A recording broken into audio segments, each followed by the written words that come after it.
चरवाहा बालक और भेड़िया शिक्षाप्रद कहानी। एक गांव में एक चरवाहा बालक रहता था। वह रोज अपनी भेड़ों को लेकर जंगल के पास स्थित घास के मैदानों में जाता। वहां वह भेड़ों को चरने के छोड़ देता और खुद एक पेड़ के नीचे बैठकर उन पर निगाह रखता। उसकी यही दिनचर्या थी। दिन भर पेड़ के नीचे बैठे बैठे उसका समय बड़ी मुश्किल से कटता था। उसे बोरियत महसूस होती थी। वह सोचता कि काश मेरे जीवन में भी कुछ मजा और रोमांच आ जाए। एक दिन भेड़ों को चराते हुए उसे मजाक सूझा और वह जोर जोर से चिल्लाने लगा, भेड़िया आया, भेड़िया आया। वहां से कुछ दूरी पर स्थित खेतों में कुछ किसान काम कर रहे थे। चरवाहे बालक की आवाज सुनकर वे अपना काम छोड़ उसकी सहायता के लिए दौड़े चले आए। लेकिन जैसे ही वे उसके पास पहुंचे, वह ठहाके मारकर हंसने लगा। किसान बहुत गुस्सा हुए। उसे डांटा और चेतावनी दी कि आज के बाद ऐसा मजाक मत करना।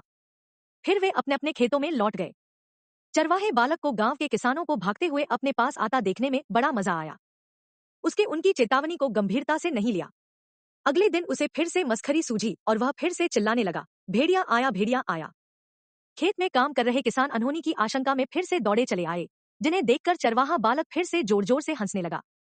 किसानों ने उसे फिर से डांटा और चेतावनी दी, लेकिन उस पर इसका कोई असर नहीं हुआ। उसके बाद जब तक वह किसानों को इसी तरह भेड़िया आया कहकर बुलाता रहा। बालक के साथ कोई अनहोनी न हो जाए, ये सोचकर किसान भी आते रहे। लेकिन वे उसकी इस शरारत से बहुत परेशान होने लगे थे। एक दिन चरवाहा बालक पेड़ की छाया में बैठकर बांसुरी बजा रहा था कि सच में एक भेड़िया वहां आ गया।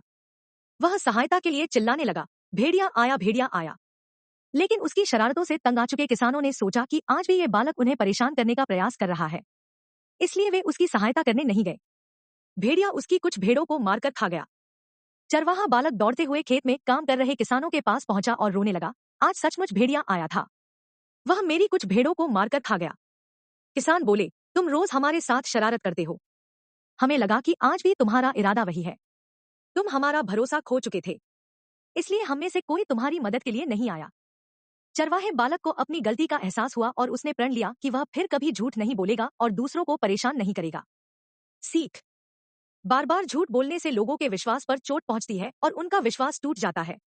किसी का विश्वास पात्र बनना है तो हमेशा सच्चाई के साथ रहिए।